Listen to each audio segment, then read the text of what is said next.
was a cheap sound, and that sounds awful, but you can recognise metal songs from that era because of that particular sound. It's you're working in possibly 8-track studios max, whereas these days you've got 12 tracks on a drum kit alone. The drum kit goes through 1 track, you haven't got time for anything else or space for anything else.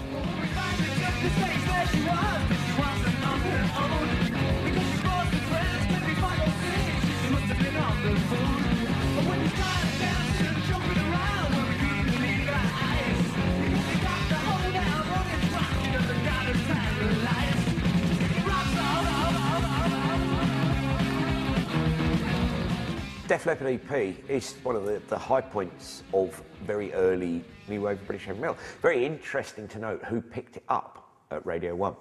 John Peel, right, who would have been totally opposed to what Def Leppard became.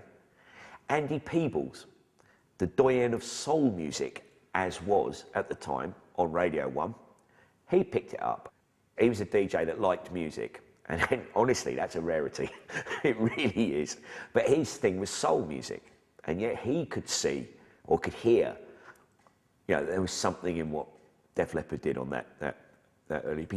And that's the thing about Leppard. The reason that Leppard sort of got noticed so quickly was because they wrote bloody good songs. You know, let's not deny it. Maiden perhaps took a little longer to develop.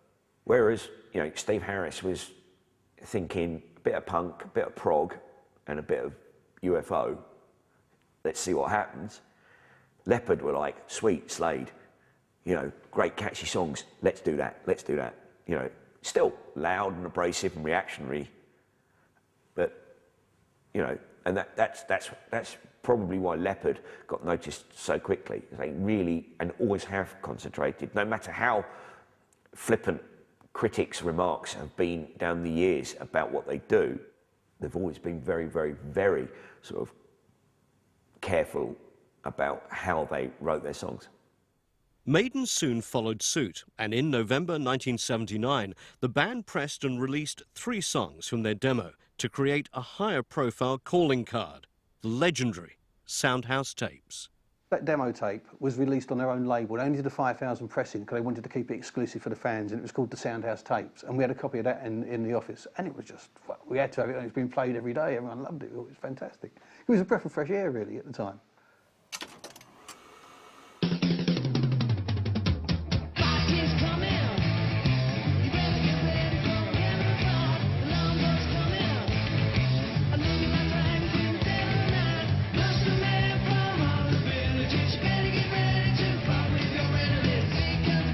The thing about the Soundhouse tapes was they were very raw, but also very cocksure, and they had catchy tunes. I mean, so it had the power, but it also had great hooks, and it stood out at the time because, firstly, because to all of the rock papers, rock had been written off. Everyone was only interested in punk, new wave, and reggae, two-tone a bit later. So there was no interest in heavy metal. As far as the people who worked on music papers were concerned, heavy metal was dead and buried. And so to hear this and to hear something that was young and vibrant and exciting and actually well played, but aggressive too, it really did stand out for everybody.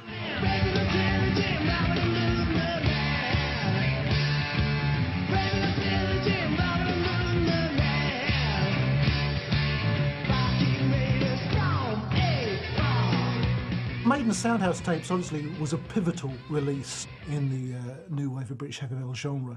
I mean, I just thought, you know, taking the music to one side for an instant, I just thought it was amazing that a band of Maiden's stature, which was small and insignificant at that point, had actually got something out, because really, you know, apart from obviously the punk do-it-yourself ethic, you weren't really too accustomed to metal bands doing their own thing. You know, you'd be more used to it, you know, getting a single on EMI accompanied by a lavish press release and a beautiful 10x8 photo.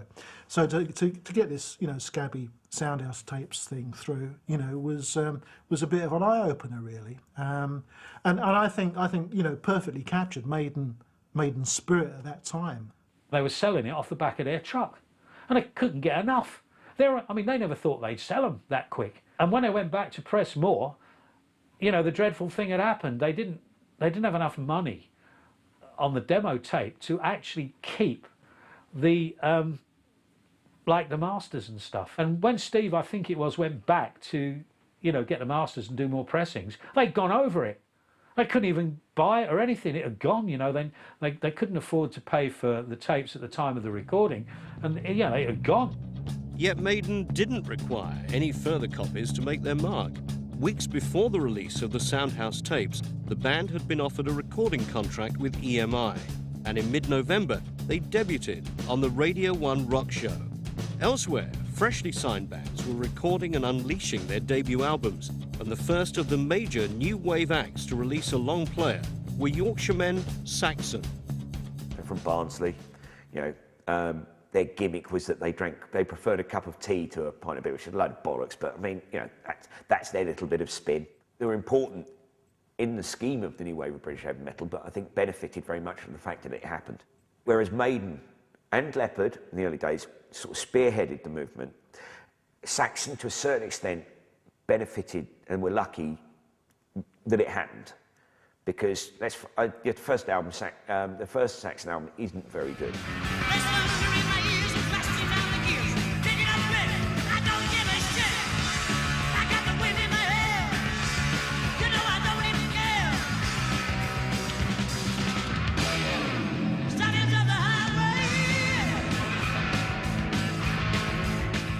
Saxon's first album was, I think it's quite unique, and looking back at it now, it's a very, very good album. There's no two ways about it.